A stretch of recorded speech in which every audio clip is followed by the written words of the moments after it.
这一次说是攻入所谓的这种 KK 园区，事实上也是做样子啦。因为攻入 KK 园区的是谁，你知道吗？就是索奇都，他们边防司令。那他的老婆就是这个诈骗园区的这种总经理 CEO。你说是真的还假的？我觉得只是做样子给世人看。我们要来看到来自于路透社的最新消息揭露说 Meta 没有想到他也是帮凶吗？因为2024年他的收入大约10%。高达了160亿美元，竟然是来自于帮诈骗集团的活动刊登广告。如果用每日来做计算的话，等于他每一天帮诈骗集团出的广告高达了150亿则，这么多人看到了这一些诈骗广告那么 Meta 至少3年都没有能够有效阻止诈骗广告的泛滥，被指他们就是诈骗生态圈最大的帮凶。于是呢，我们要来看到现在美国的政府也开始把这个针对这些科技业做整治马斯克的 SpaceX 也被卷入了诈骗风暴里面，所以美国7月份他们就对 SpaceX 展开了一个调查行动，并且要求来这个执行长来做说明，说新店设备到底是如何流入诈骗园区里面的，甚至他们计划要传唤执行长马斯克来出庭做解释。另外，缅甸军方的突袭当中也查获了30套的星链卫星设备，黑市交易额竟然是高达了数十亿美元。好，节目一开始特别请教厉将军怎么看了？西方说要高喊的打诈行动，结果看起来金主怎么好像是自己，包括了科技巨头 Meta 或者是 SpaceX，Meta 是真的不知情吗？还是他们在也赚取获利呢？厉将军怎么看？我们看一下光这个150亿则的这个诈骗广告要付多少钱？那这些钱是谁付的？当然是诈骗集团付的。问题是诈骗集团这些钱从哪里来？就是骗来的嘛。那后续来讲，有多少的受害者的血汗钱被这些诈骗集团所骗去？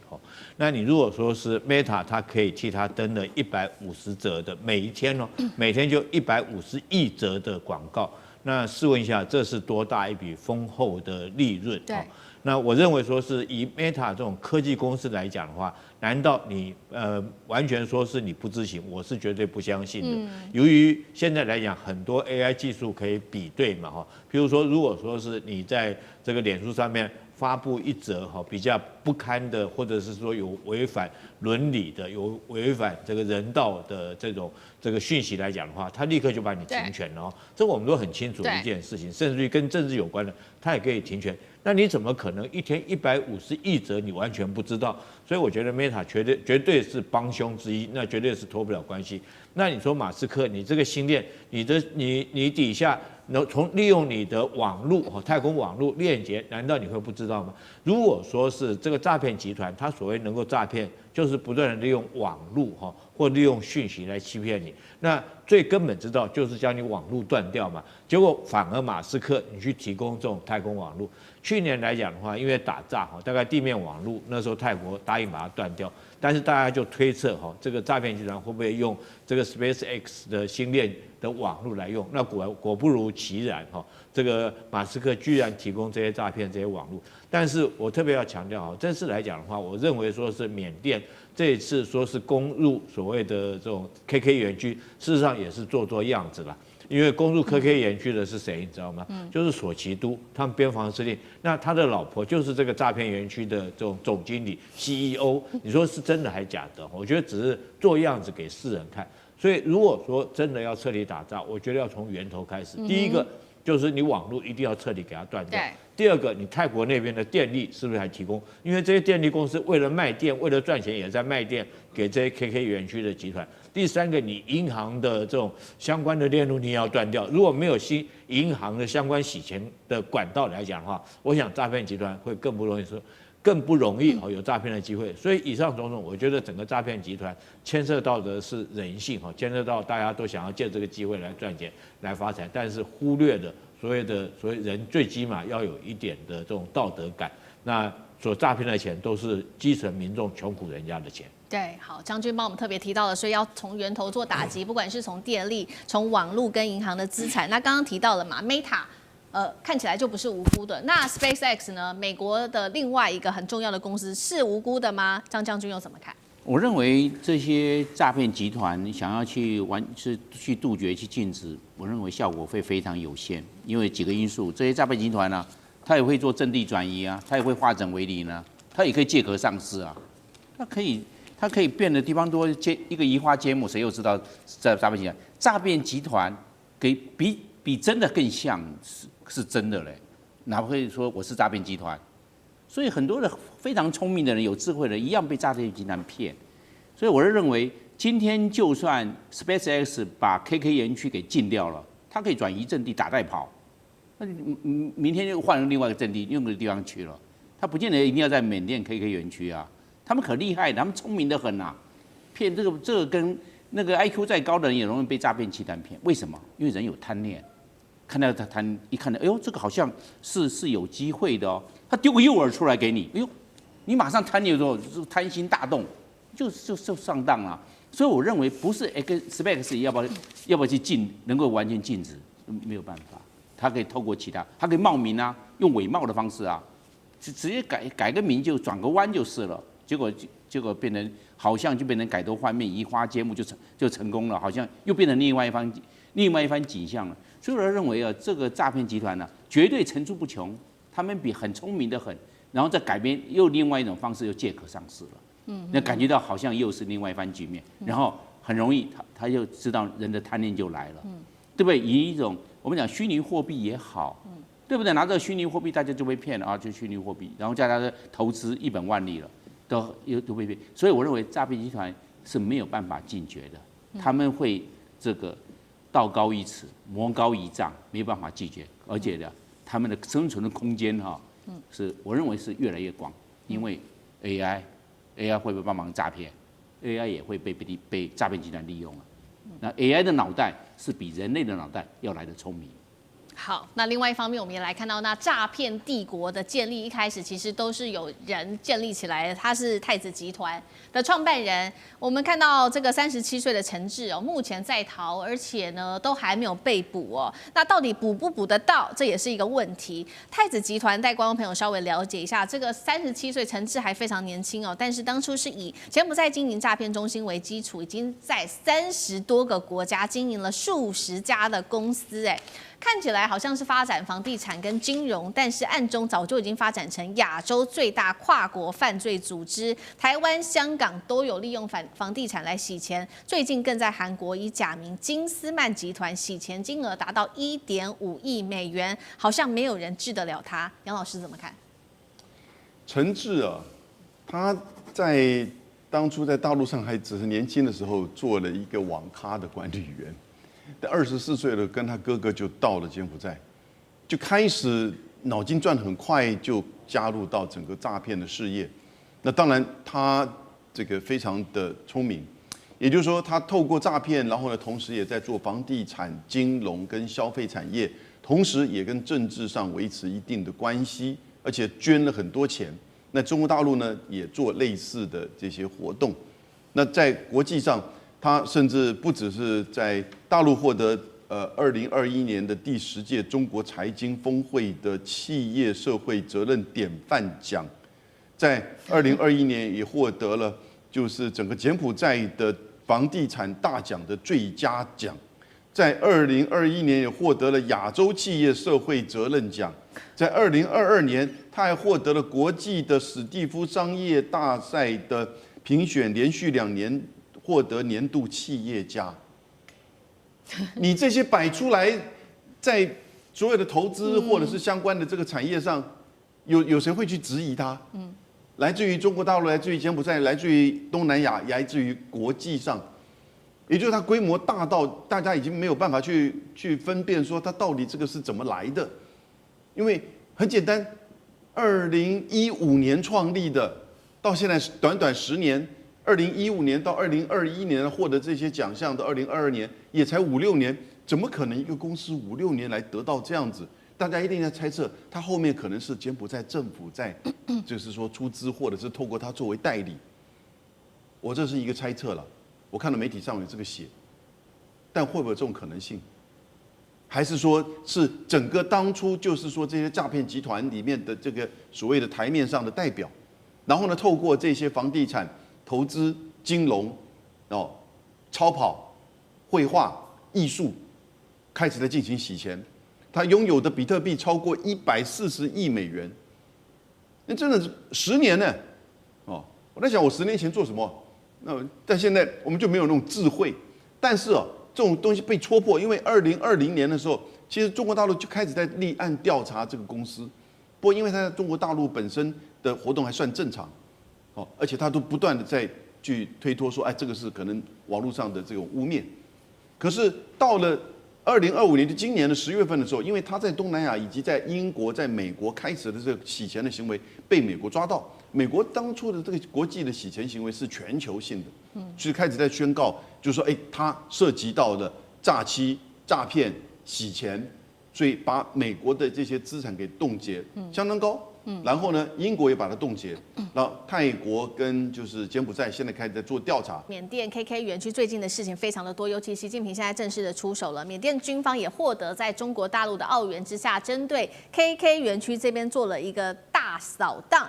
被炸成了焦土这个园区，另外还有千人大逃亡，甚至跳河溺毙，血染边境。我们今天会来揭秘的是妙瓦底诈骗帝国的一个血腥黑幕，赶快来看到是最新的消息，也就是缅甸边境最长的这个黑暗炼狱妙瓦底 KK 园区，被视为是东南亚的诈骗帝国心脏，是人间炼狱哦。但是我们来看到这个帝国现在由于大陆出手的之下，缅甸军方有了中国大陆的强烈支持，我们看到它连续的4天对 KK 园区进行这一场猛烈的空袭跟爆破行动，园区的建筑直接被炸成毁为平地了。那么现场可以看到，包括呢大火吞噬建筑，还有爆炸声，整个震到了泰国的边境。那么建筑碎片甚至飞越河岸 ，KK 园区现在变成了一个废墟。在爆炸之后看到的现场状况，就是有数千名诈骗集团成员，他们开始大逃亡，逃到哪里呢？有的人甚至是骑着摩托车啊、机车徒步逃窜，宛如是这个战乱的难民潮。我们先来看一下现场的最新画面。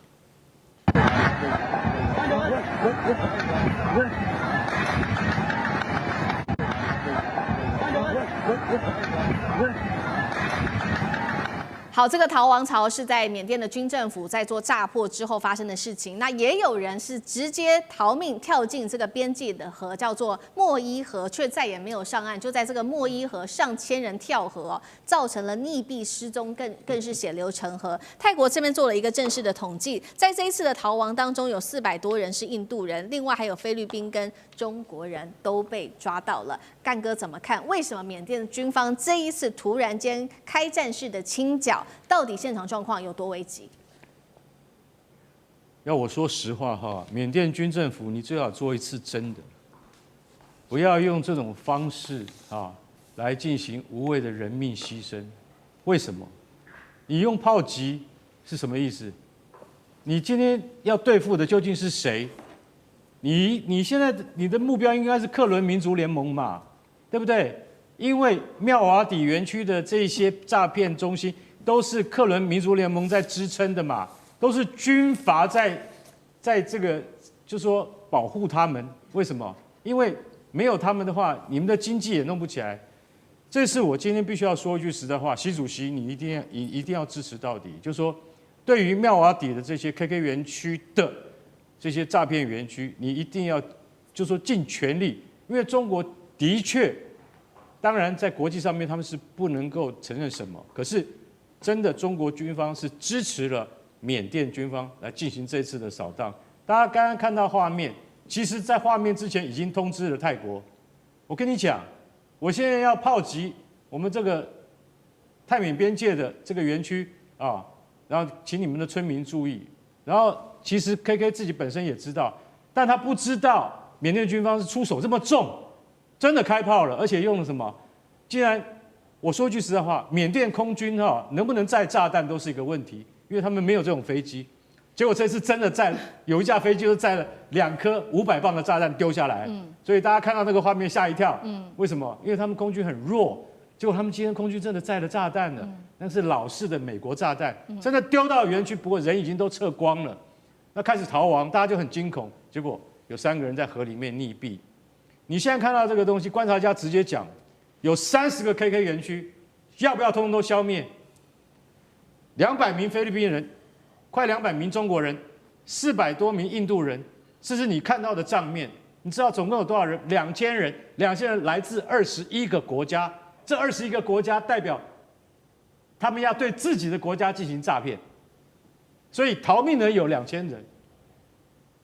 那你还有更多的人在里面，为什么？因为有一部分是划作安全区了，没有在军政府的剿灭范围之内。这一切都是为了26号到28号的东协高峰会所做的嘛，所做的样板，所做的门面给大家看，我有做了，做给你们看。在中国的协助之下，还出动了无人机。无人机这一次中国最大的收获是在当地看到自己的无人机怎么样发挥升空攻击以及侦察的能力。这在下一次的战争之中会变成中国非常大的资产跟它的策略运用。我觉得这一部分这一方面，对于这次的突袭的来讲的话，可能中国是最有收获的。可以看到说，我们下次怎么样用无人机来进攻，对于大规模的这个范围的这个扫荡是有意义而有用处的。所以在这个底下，我真的很希望说 ，KK 园区它就算是暂时被消灭了，它会不会死灰复燃？会，因为没有改变的是缅甸军政府的态度，以及它危害全世界经济体系的这个原来的那个样态是不会改变的。这就是我的观察。好，所以这一个军政府这一次的大动作，或许是演一场戏。那接下来会不会死灰复燃？因为刚刚讲了嘛，这一些诈骗园区的人逃出来数千人哦，他们可能逃到泰国，那也有可能逃到不管是柬埔寨或者是辽国等等。接下来他们会做什么样的行为？等一下请大使来持续带我们看。另一方面，刚刚讲了，这背后缅甸之所以这次可以这么的成功的重要。工程就是因为北京在后面出手，他们提供了包括了数千架的无人机进行侦查跟做打击。那当然了，中国的目的就是要保护来自于中国大陆的百姓，避免这些跨境犯罪的毒瘤。那刚刚也说了嘛，这个连炸弹都下去了，看得出来这一次大陆是出了一个重手。大使又怎么看？对，事实上，中国大陆是下定决心要把这些境外的诈骗集团把它彻底消灭。因为是境外的，所以就比较困难一点。本来我们前2年都在谈那个果敢地区的4大家族那现在这个4大家族，我看最近不但老早全部绳之以法，而且全部在法院都已经判刑了都是死刑。什么沈家、什么明家、什么刘家这些第2代都判死刑了所以果敢地方就解决了。可是缅甸还有2块地方这 KK 园区只是还剩下2块中间的1块，另外还有就在金三角，听说也是一样。那为什么都在这样？这都是3不管。缅甸政府它的力量也到不了，然后呢，外面又有泰国，又有很多其他的国家在这边那这个妙瓦底，其实我去过，我现在想起来，我年轻的时候去过。他那个时候我们在泰国服务的时候，有时候一想到缅甸去看看他说那你到妹塞。叫妹塞是一个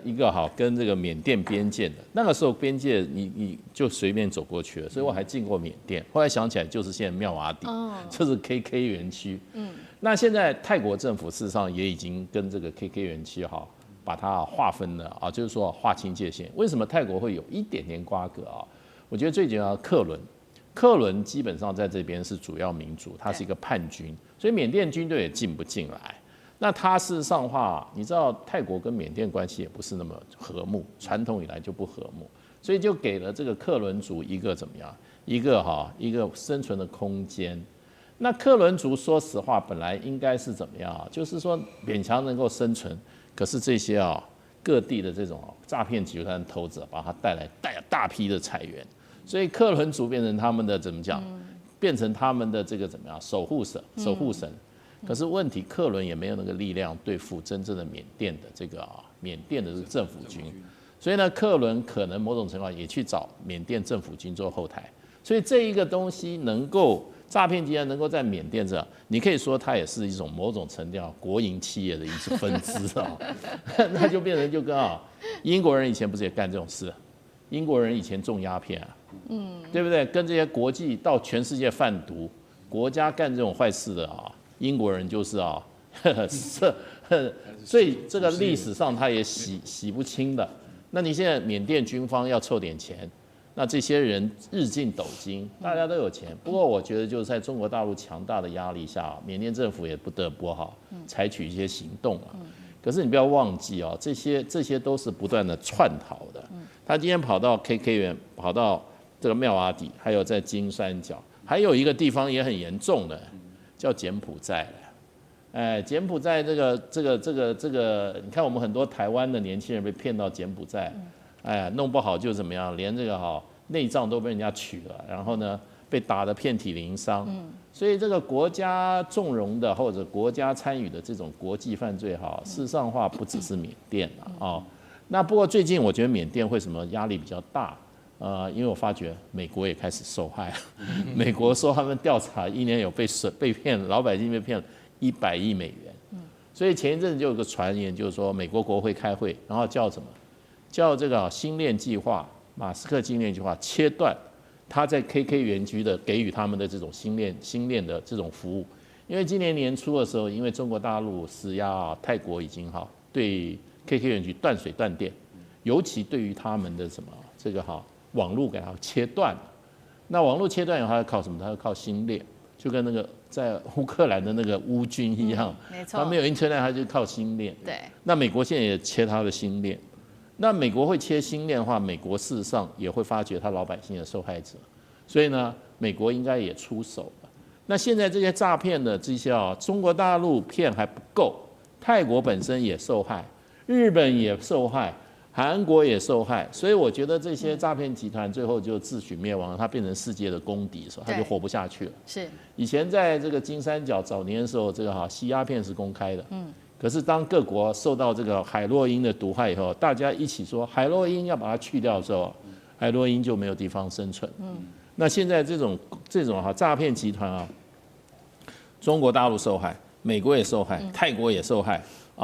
日本也受害，韩国也受害的情况之下，它的生存的空间就会越来越少。那么它从 KK 再窜逃到别的地方困难就越来越多了。是好，这个跨国的犯罪组织涉及到非常多的国家，那当然了，背后也会有一些黑帮的势力。现在我们要来看到是这个华人在这背后当作黑帮的主导，他们透过的是虚拟货币的交易、人口贩卖，还有奴役劳工，形成了一个庞大的一个诈骗的犯罪集团。那从太子集团惩治，一直到帕劳诈团，到包括了崩牙居等等的势力，形成了现在在东南亚各个角落。尚志哥怎么看？我们现在看诈骗集团，传统以来它还是有一个这个土生土长的模式。在这个模式当中，黑帮的可能性最高，我想推论都可以推得到，历史上都是这样子。但它原始的长成是透过官商勾结。那官商勾结从原来小地方的，比如说小的军纪的这个茶器的勾结，到慢慢越扩越大。我想这个部分无论在柬埔寨，包括在缅甸都看得到，因为它最后越勾结到中央。为什么这样讲呢？坦白讲，你说真的，诈骗不好打吗？如同刚刚大所提到的，你如果把电力、水电断了，如果你把网络断了，乃至于你把金融转汇这个途径断了，其实就断了吧。我想以中国大陆在查气也都是顺藤摸瓜，因为过去没有经验，他们也查了这个诈骗集团从打柬埔寨到打缅甸打了10多年，在中国大陆摸索过程里头，其实先前掌握一个曾经在大概第3年掌握的关键什么呢？就是把诈骗集团，因为他们赚了钱要汇回来给自己家乡的父老跟太太嘛，所以当他们把这个汇款的这个地方控制住的时候，就发现能够顺藤摸瓜，可以逮到这些诈骗的人。接下来我们要来看到的是缅甸的军方突袭 KK 园区这个大动作。今天我们会来看到是上演逃命潮，上千名的中国人逃命的画面在网络上面曝光。另外呢 ，SpaceX 被这次诈骗园区拿来做使用也被封锁了。不过呢，这一次这个反诈骗之所以成功，根据缅甸军方的说法，是因为中方力挺军政府。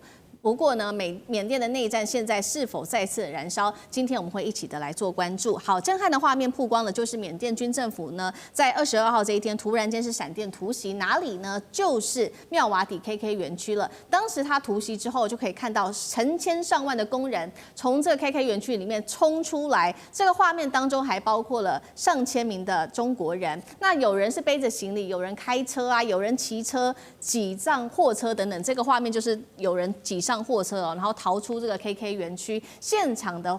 混乱度是非常高的，有人形容这像是战区大规模的一个撤离行动。好，有一些比较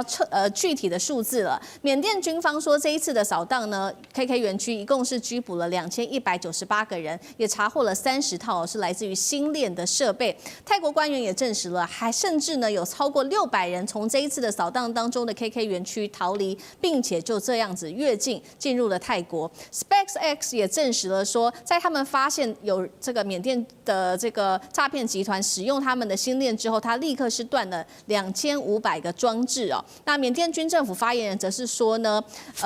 指控说克伦民族联盟最高层有卷入在 KK 园区的诈骗项目里面，所以大家也在看说是不是军政府想要去动这个反政府军，所以才会做了今天这样子的一个动作，还是这一波突袭真的只是想要打诈骗集团？汉庭怎么看？绝对不能单纯认为政府去打诈骗集团这么简单哦，因为在当地的克伦邦其实是3足鼎立、3股势力。第一个当然就是缅甸的军政府，第二是与军方若即若离的克伦边防营啊，但其实它才是跟诈骗集团比较有关的。对，那再来是长期跟中央政府对着干的克伦民族联盟。那现在呢，是军政府说其实是第3个人干的，但是这有点指鹿为马，因为大家都知道跟第2个克伦边防营比较有关。那为什么他要偏偏去讲说是这个反对他阵营的人干的呢？当然就是在搞认知作战，好，就是希望能够把一切的罪都怪到克伦民族联盟，为后续的军事行动来作为铺垫。所以这不仅仅只是单纯打击诈骗集团，还包含了第一个，它转移国内的一些矛盾。因为目前军政府呢，在非常多的战线上都面临到了这所谓的民主同盟军的这个反对派的武装军事压力，所以呢，他透过高调来打击国际公认的犯罪窝点，自然就能够把公众的视线转移到这从军事的失利啦，转移到他的这个我恢复了政治秩序上面。此外呢，他也打击了反对派的武装的经济命脉，所以他发言人直接说，是这个民族联盟干的，说他的高层涉及了相关的诈骗。那为什么呢？就是后续我就可以针对这个阵营做出更多具有正当性的攻击，甚至呢是军事上的行动，并且削弱了他的声誉以及经济的来源。再来最简单，也是要回应国际的压力。毕竟诈骗集团啊，祸害全球，不仅呢祸害中国大陆啦、泰国啦什么的，那台湾也是非常多人受害，也就是在缅甸这里面都有连线得到。所以自然而然，军政府展现了一个态度，我就说我是有能力来解决我们的秩序，我是有能力来跟世界各个国家合作，大家还是要来支持我们军政府，大家要相信我军政府能够有解决问题的能力，所以我军政府还是好棒棒的。因此，他是透过这个事情来向国际也争取相当话语权。好，这次军政府透过打诈除了建立威望，也是在打击反对派。那另外一方面，我们看到除了军政府从陆地上面去做着手，我们看到新链也被断了嘛。那如果从陆地再加上太空联手，真的能够这一次就会彻底的把诈骗园区给剿灭吗？张将军怎么看？我认为没有那么单纯，我认为只是避风头而已。因为这些电诈集团呢，都是内神通外鬼，让他们能够骗吃骗喝骗那么多钱，他骗了现在现金就有超过100亿人民币，看那么多，你看他这个诈骗电诈集团呢是万国公敌，那怎么会成为万国公敌？因为一定有人在包庇嘛，因为那个政府军也在拿钱啊。是这个样啊，现在就是他们做了这些事情，对了，抓了人，对，抓了2000人，没有错。然后呢，也扣了这些相关的机械设备，30套30组，30套总共2500组，你就知道有多少了。也把新链关掉 ，Starlink 关掉，是没有错。但是人家会化整为零呢？你以为电诈集团那么笨啊？很聪明的人都一样被骗，这天知道电诈集团有多么的厉害了，对不对？他就这些，他的脑筋他会去转。就让你感觉到就弄假成真，就是信以为真，然后钱就被骗了。他一定很厉害的，哪那么容易就消灭了电诈集团呢？他现在可能先避风头，我认为他转到地下。你看那果敢的刘家，如果刘家的话，他是为什么刘家他为什么会有那么多的武装部队那么多？他有钱啊，有钱就去武装他，买无人机、买坦克他都有是这个样。所以他盘踞在山头，变成一个小山头，变成一个地方势力，盘踞一方，变成一个好像类似军阀一样。但是为什么那么厉害？有钱嘛，那有钱怎么来的？难道他一个人就可以这个包山包海吗？没有，我认为这个是有猫腻的，是有跟官方勾结的，有内神通外鬼的。所以我认为感觉到好像一直看好，但是我认为并不乐观。暂时转入地下，化整为零，到时候又复出了。这可以转移阵地的、啊，暂时避避风头，等到风头过了之后，又死灰复燃。我认为要消灭电诈集团，并没那么容易。好，不过就是暂时的消灭，但是有人就认为说，这一次至少可以做一个暂时的消灭，是不是因为有大陆在后面去做支持呢？尤其是针对空袭现在军政府说呢，已经拿回非常多的领土了。那 BBC 也做了一个揭露，说大陆是怎么样帮助这一些军政府的呢？就是因为有大陆的帮助之下，这个军方才能够强征6万青年从军，并且配备是来自于大陆的，不管是数千架从大陆购入的无人机，或者是这个叫做炸弹滑翔伞。那其实中国要帮助这个军政府，其实有据可循。在8月的时候，王毅就说过了，中国反对缅甸生乱，更是支持军政府在年底的这一场选举。所以这场扫荡的行动是否也是中缅合作的一个新起点，也是要我们持续做观察的。那中国到底为什么要支持缅甸军政府？杨老师又怎么看？其实我们看，大概已经有4年了吧，哈，2021年开始，三方的反叛军在缅甸北部取得了这个胜利之后呢，那个时候军政府似乎好像一蹶不振，可是事实上后来并没有往这个剧本发展。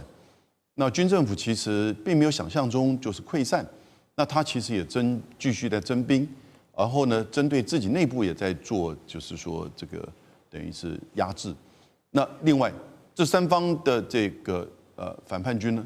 自己处不好，然后又牵扯到诈骗集团，对，这个情况变得越来越严重。所以中国大陆在那个时候开始第一个，它针对边境就做严格的管制，尤其是军民两用的一些物品就做严格的管制，而且不会去介入到任何一方，不管是反叛军还是军政府。那这个是中国对外政策，即使是跟他的邻国，即使是在这里面有诈骗的这个事件，但后来诈骗事件发展的越来越严重的情况之下呢，军政府的反击开始就出现。所以你看到最近是特别在这个角梅镇这一阵子，那针对的就是德昂民族解放军，他就夺回过去这个德昂民族解放军几个月来所占领的角梅镇，那军政府大概在3个礼拜之内就拿回来。当然这里面有提到的一些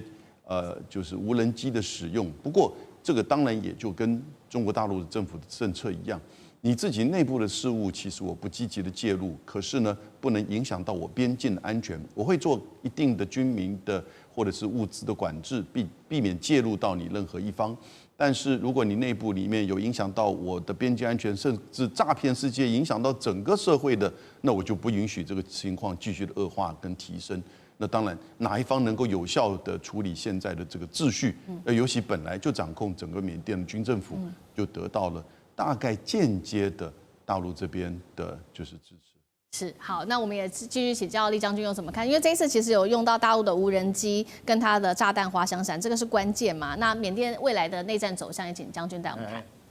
为什么中国要支持缅甸军政府？到缅甸来讲，中缅的经济走向对中国太重要了。我们知道缅甸下面有一个叫皎漂港，中国在那边已经租借了99年的使用权因为它可以避开马六甲海峡，所以对中国来讲，缅甸这个地缘上面是非常重要。那中国在这边投资也很多当然，缅甸这个地方由于各军阀的势力割据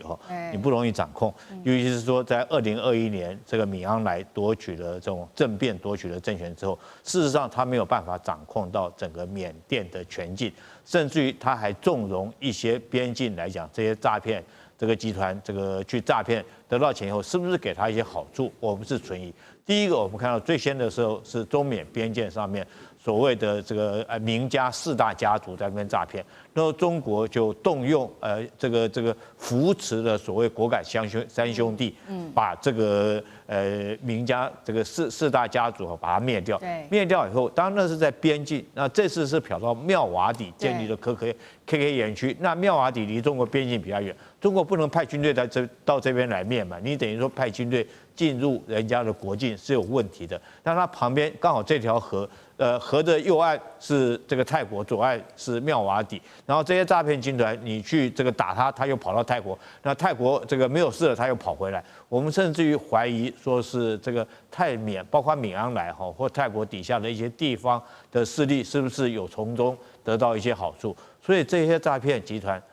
可以在那边生存。好，那现在我觉得机会来了，因为缅甸军政府那个时候被果敢这个四大家族打得快抬不起头来了。那在敏昂莱大概也抬不起头。这个时候，大家我替大家回想一下，你知道妙瓦底这个 KK 营区谁在经营的？你知道吗？就是他的边防军司令、边防军指挥官呢，叫这个叫做这个索奇都。我想各位还有这个印象。他本身是缅甸派他的任官的一个军官在那边当边防司令，但是他的太太、他的小孩就担任 KK 营区所有的经理啊，或者是这个管理员啊，或者是这个财务管理，都整个家族在经营这个妙瓦底 KK 园区哈。那主谋者不可讳言就是索奇都本人。那索奇都难道你跟这个敏昂莱难道中间没有任何挂钩吗？所以这个态势很明显。那为什么现在敏昂莱愿意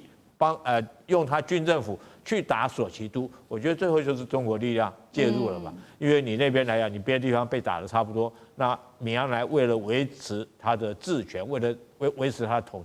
统治权，他必须要向中国低头。然后在中国低头，中国就支援他很多的武器，比如说是无人机，或甚至支援他一些相关的费用，让他可以募得所谓的6000万的年轻人去从军。那敏昂莱条件当然要讲好，条件就是你去把这个妙瓦底营区给我灭掉，因为这个诈骗集团，对我们这个中国很多的老百姓造成很大的伤害。当然，我觉得这次成功的机会是很大了，因为来讲，第一个来讲有军方力量，有中国背后力量的支持，然后敏昂莱又自己主动来讲，愿意去用军队力量去剿灭。这个是上策哈。如果中国军队自己不能介入，那一定用缅甸自己去打。那果然是上策。第二个来讲的话，我们看到包括它的星链网络被断掉以后，那可想而知哈，它如果没有网络，它也不容易实施诈骗。第三个，我觉得泰国那边也必须要配合哈。我们看到贝中塔当初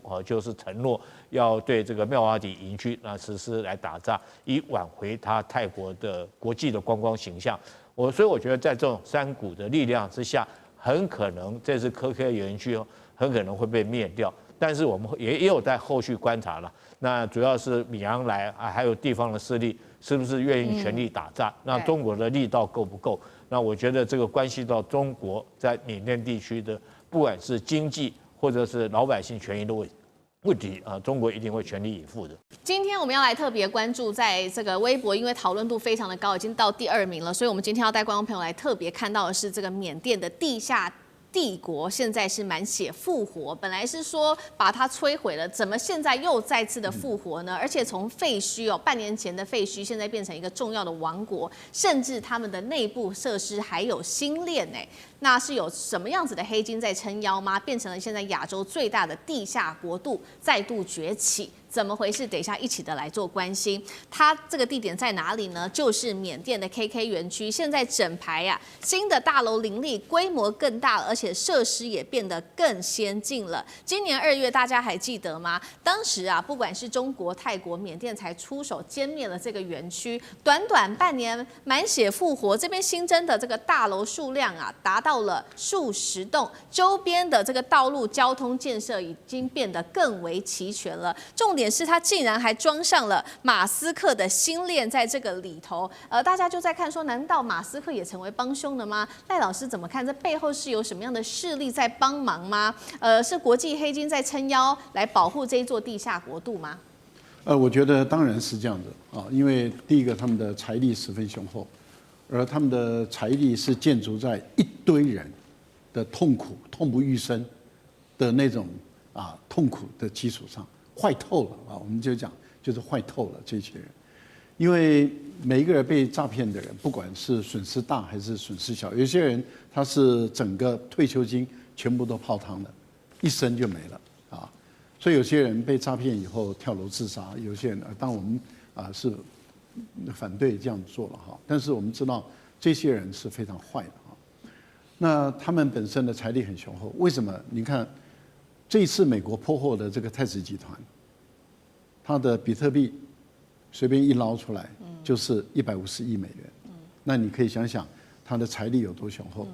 所以它专门挑在哪里？挑在边界线上，也就是我们所谓的三不管地带，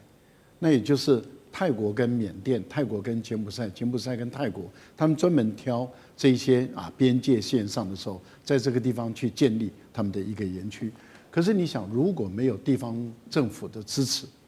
那请问一下，地方政府难道看不见吗？对，看得见嘛？你随便去问、去看一下，对，然后有没有经过审批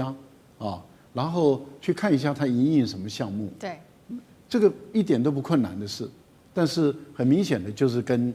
地方政府，还有跟地方的军头，而且一般来讲，这种泰缅边界的地方，尤其是缅甸，他们的地方都是属于，还有泰国，他们都是属于武装人员，政府根本管不到，那武装人员在把持，所以他们跟地方的军法、跟地方的政府，他们勾连了以后，所以他们的基础设施就能够得到这个政府的供应，然后他们自己本身的财力很够，他们就建立起一套生态系统。这个生态系统建立起来，他们还要建立海外的生态系统。为什么？因为他们要到日本去招工，他们要到韩国，要到台湾，要到很多地方去招工。那招工以后，就是招揽这些人来，还要有一套作业的很绵密的把这些人骗到泰国去。对，他们很大部分都是经过泰国或是柬埔寨的这个管道进去的。是到了泰国了以后，再让他去误谈，以为他到公司去了以后，接着护照就扣住了，人就被用面包车带走了，就直接带到园区里面去。所以有多少的这一些受害者，对，也就是被骗过去的人，然后他们变成一个诈骗犯，然后他们再去诈骗这些人，这个钱的金流要进来。可是不要忘了，在大陆来讲，一破获就是枪毙。美国一破获，刑法就是40年。好，这个黑金产业链现在在全球可以说是逐渐的规模越来越大，而这背后其实呢也有政商之间的一个结合，尤其许多人都是知名鼎鼎的这些，不管是政治人物或者是商业界的人。首先我们要看到的，今天要来看到3位，第一位太子集团控股的创办人陈志，他也是涉嫌这个跟犯罪集团是有关系的，他是在大陆福建出生的，后来被美国跟英国指控他是这个跨国的犯罪集团的首脑，而且呢，他的公司竟然他出入台湾10几次，公司登记在台北知名豪宅和平大院这边呢。那么他曾经被扣押150亿美元的比特币，并且他很会利用他的这个人脉曾经跟柬埔寨前总理洪森来做一个合照，为自己做宣传。另外一位同样也是这个财阀人士他是南韩的南洋乳酪公司的创办人的外孙女同样的，她现在逃到了泰国之后，现居在柬埔寨金边的豪宅，也跟诈骗集团有关系。最后最知名的这位是 BigBang 的前成员胜利。2024年，他曾经在夜店发文大赞柬埔寨是亚洲最棒的国家，但是他在发文的影片当中看到他有在喝的这个太子啤酒的文字被露出来，也质疑是不是跟诈骗集团有所往来是有关系的。其实现在韩国的南韩政府尤其特别的紧张，李在明已经亲自下令要来好好的处理这个诈骗的问题，并且把柬埔寨列为是第4级的旅游警戒区。原因就是因为现在破获南韩在柬埔寨已经有接获550起的绑架跟拘禁案件，到现在80人仍然是下落不明的。南韩国安顾问也说了，现在在柬埔寨从事诈骗的20万人当中，南韩人竟然有1000多名。厉将军怎么看这个跨国的犯罪？我觉得今年2月我们谈论到妙瓦底这个地方打诈的过程之中，感觉上面好像这是打诈不但没有将诈骗，就像癌细胞一样你没有将它割除，反而它扩散出去了现在扩散到全世界，原来受害的国家大概只有中国还有东南亚这边，现在连韩国也进来了就像你讲的，陈志这个人几岁了？他才37岁那他居然有多个国家的国籍。那除了说是这次他反而是被美国这个财政部这个诈骗这个洗钱中心查获到，不然连我们台湾都不知道，连中国大陆都不知道，陈志这个人居然这么这个神通广大有这么高的财富。他除了说是光被查扣的比特币就150亿之外，另外他在英国也有多少豪宅？他英国来讲的话，他豪宅有1亿3000万英镑的房地产呢，然后他自己住的房子是1200万英镑。他怎么讲呢？他说我们那边诈骗集团一天，你知道他一天可以骗多少钱？3000万美金，一天可以骗3000万美金。你想想看，这诈骗集团有多嚣张？那我今天看到哈，就是这几个当初缅甸这4大家族被抓了以后，在中国接受审判以后，他们招供出来，那真的是令人发指。你知道他们居然干什么事情吗？他为了说是底下那个小弟，为了表示对这个组织的效忠哈，他居然做了什么杀人祭天，就随便抓一个陌生人来，然后表示他有这个胆识，他就把人直接杀掉，杀掉以后来表示他忠心。像这种事情，在这个 KK 园区诈骗集团里面可以层出不穷。那现在来讲，这个癌细胞已经扩散到韩国，我们看到包括韩国的这种这个南洋乳业公司的外孙女哈，这个也加入其中哈，包括他们的这个B Bank 的成员胜利也加入其中。那韩国自己也讲哈，有1000个南韩人在这个地方从事诈骗，这个受害的已经有20万人，包括到各国哈，全球啊，包括韩国自己本身都受害。那目前来讲的话，在韩国来讲，他在诈骗集团现在还有80个人行踪未明，走失的人是不见的哈。那我们今年2月份来讲的话，我觉得这个东西后面的水真的是很深。对，因为那时候贝东塔到中国哈，他答应说实施扫毒，实施这个打诈，那时候提了很多方法出来嘛。我们回想一下，那时候第一个断网。第2个断电，第3个断金流哈，就我们发现都没有做到。你说断网没有断了，他现在这个用星链系统连接上网络，用网络来诈骗。第2个来讲的话，断电好像也没有断电，是不是用别的方式？他又从别的地方买电进来。第3个断金流，我们看到如果说不是美国这个他们财政部查到这个金流有问题、洗钱有问题来讲的话，还没有抓到惩治这个人，那是不是泰国跟缅甸这些国家都要负起很大责任？尤其让人家感觉上不可思议的，惩治居然可以跟这个洪马奈跟他们在一起合照，那你不得不联想到他们整个来讲的话，已经是这个政府跟这些诈骗集团已经整个勾结在一起。那这种盘根错节的关系，我觉得不是短时间可以扫得清的。是好，现在已经扩散到全世界哦，连泰国都被拉进来。李在明现在也祭出各种措施要来打诈。那其实呢，包括中国大陆在内，早就已经看不下去了。中国大陆这次则是出重手，一举呢，在这个缅北的地方呢来做这个扫荡。那现在根据了解，已经逮捕了5.7万名的中国籍嫌犯，连果敢4大家族，他也要一举的大力整肃，不是被提起公诉，就是判死刑。包括了这个名家、魏家，还有刚刚厉将军帮我们提到杀人祭天的，其实就是这个魏家都一起被大陆列入了整治当中。那接下来确定的事情是，这4大家族也会全部的消失，因为现在相关案件已经进入了审判期当中。大陆为什么能把这个4大家族果敢一举打尽？靠的是什么能力？是情报战、军事压力吗？还是在外交上面的强势？委员怎么看？我们先来说一下哈，中国大陆电信诈骗的损失金额很吓人，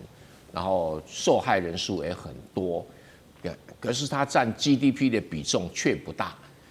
全世界因为这种电信诈骗在损失在占 GDP 的比重，第1名是巴基斯坦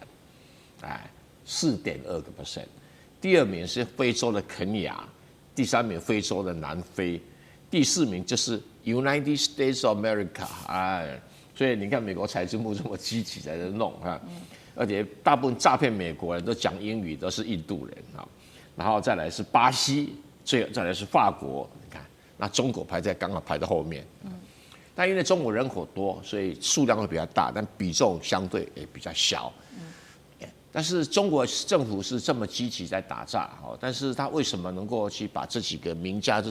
这已经是很恶劣的黑道集团的头，不是小诈骗集团。第一个，他对缅甸政府、泰国这个柬埔寨政府有比较大的影响力。我们不客气讲就是这3个国家的政府官员贪污，他们就在包庇这一些诈骗集团。那诈骗集团你要防止盖这样子，如果没有检查，还有他们的有权有势的人包庇，他怎么可能生存？不可能生存。所以这是第一个。那因为还好，中国对这3个国家有比较大的影响力，说这一部分把人交出来，他就交出来了可是跟中国无关的，还是在营运还在营运或者是中国没有指明，就比如陈志，中国不知道就没有指明要人啊，还跑到台湾和平大院啊在做上班。和平大院在哪里？台北市和平东路1段101号，大安区，就在师范大学的斜对面。那这个的嚣张到什么程度？再来就是中国的金融管制比较严格，也比较容易追踪。那有些国家的金融管制没有这么严格哈，所以诈骗集团之所以能够盛行，是因为金流。那现在中国政府有能力啊，叫这3个政府把人交出来，但也还要有实力去把人抓出来啊。所以中国在这个边界培养出了一个叫果敢军。如果当时没有果敢军把这些地方势力给推翻的话，这些国家的政府还不一定压得住地方的。